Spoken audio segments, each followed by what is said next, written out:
And it begins. And it begins. The disrespect begins because greatness cannot allow to just be greatness when it comes from ultimately the black community. With that said, what's good, YouTube? It's your boy, Blue Blood Sports TV, and I'm back at y'all with another one. So, the best fighter of this era has been stamped and certified as undefeated, now 5-division world champion, 3-division undisputed world champion, pound for pound #1 fighter in the world, undefeated Terence Bud Crawford, first ballot Hall of Famer once he retires, with a record of 42 wins, no losses, no draw, 31 wins by way of knockout.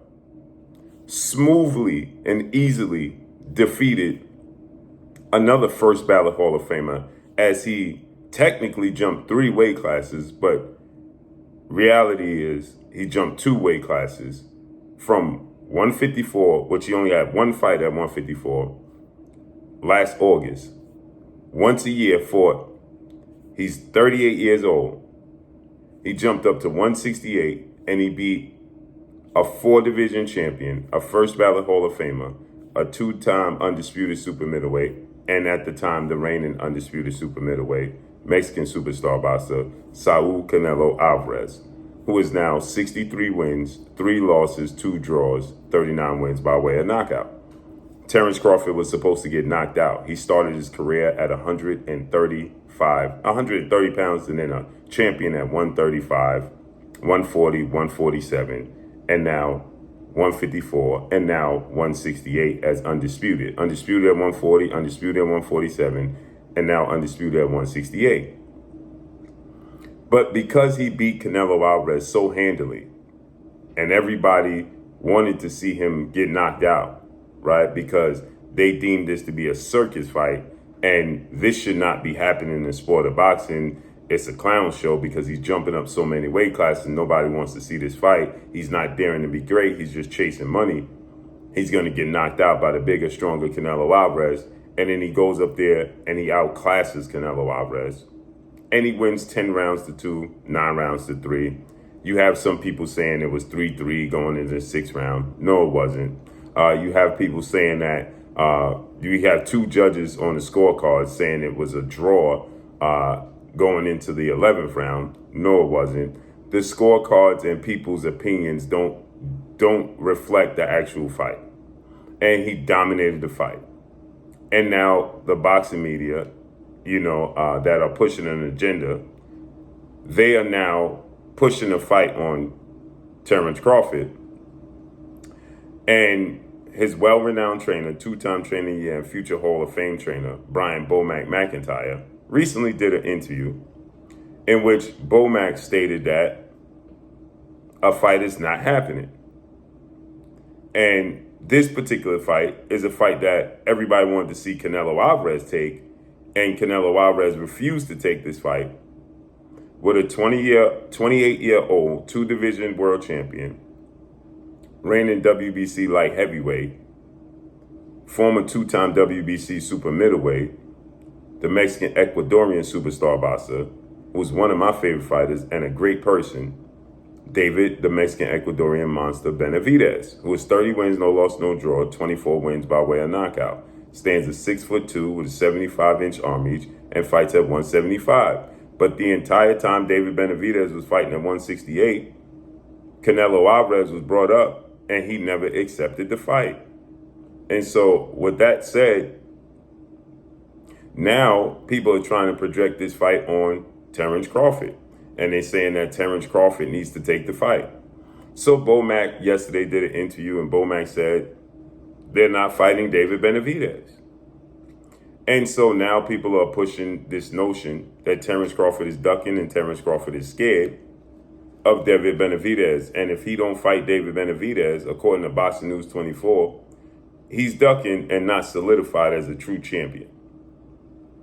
Because greatness cannot just be accepted. It can't be, right? And so now they want to push Terence Crawford to the brink that he loses so they could say, I told you so. And Terence Crawford is 38 years of age, okay? Terence Crawford is not a super middleweight. Even though he didn't cut down, to 154 and so on and so forth, and people expected him to be bulked up for this fight, you can clearly see he was still the smaller guy in the ring, right? So with that said, he's not ducking anything, right? And so now, Bomac stated when asked about, is Terence Crawford going to vacate the belts, right? And he said, no, we're not going to vacate the belts. And they now pushing, well, if you're not going to vacate the belts, then you need to fight David Benavidez. Well, David Benavidez is the WBC light heavyweight world champion. He no longer competes at 168, right? So with that said, Bomac was asked about a fight with the former unified WBA, IBF, Ring Magazine, welterweight world champion, now junior middleweight title contender, Jaron Boots Ennis, the phenom who went to camp to help Canelo Alvarez prepare for Terence Crawford. And he said that Jaron Ennis don't want to smoke, but alluding to that's a fight that they would take. And now they're stating that, well, okay, well, you'll fight Jaron Ennis, but not David Benavidez. They want Terence Crawford to be in the best possible position to lose. That's what this boils down to. So there's fights at 168 that Terence Crawford could possibly have and win. I particularly don't wish him to stay at 168. I think that Terence Crawford should go to 154. If he's going to continue his boxing career, they said they're going back to the gym, back to the drawing board. If he's going to continue his boxing career instead of retiring, go to 154. I would like to see him go to 154 and fight Jermell Charlo. Go to 154, fight Jermell Charlo,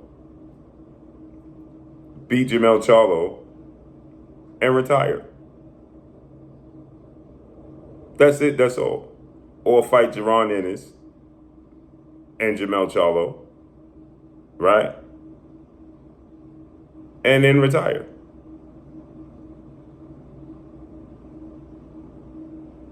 Period.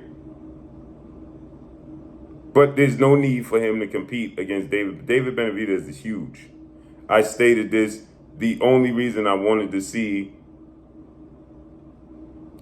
Canelo Alvarez fight David Benavidez because he strategically maneuvered around David Benavidez. Terence Crawford did not. Period. That's it. That's all.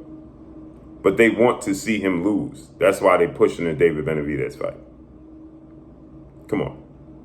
And that's all I got for y'all. Let me know what y'all think, man. Drop a comment in the comment section. Follow me on Instagram at Blue Blood Sports TV, all one word. I'm gone. Peace.